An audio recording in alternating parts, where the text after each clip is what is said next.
বহু স্বার্থপর মা বাপ, আরে মা বাপ পর্যন্ত বহু আছে এমন স্বার্থপর, এমন বহু মা বাপ যাদের কথা হইল তোর নামাজ রোজা আল্লাহ খোদা আমি এত কিছু বুঝি না, এটি তোরটা তোর বিষয়, আমার টাকার দরকার, পয়সা কামাই করতে হবে, আমার টাকা দরকার, টাকা কামাই করলে আমার লগে থাকবি, নাহলে বাদ দে।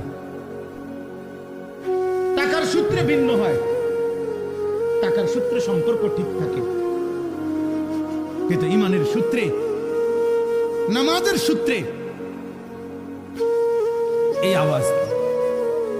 টাকা দেয় নাই 3 মাস, ভিন্ন। তোর বলে তুই খা, যা তুই বাইর, তুই আমার মুখ দেখবি না, আমিও তোর মুখ দেখব না।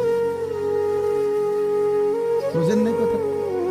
পেহা দেন না, মা বাপের খবর রাখে না, খালাস, টাকার সূত্রে ভিন্ন হয়ে গেছে। কিন্তু ওই বাবাকে একবার বলা উচিত ছিল না যে খোদার 365 দিনে একদিনও ফজরের নামাজ পড়লি না, তোর মতো আল্লাহ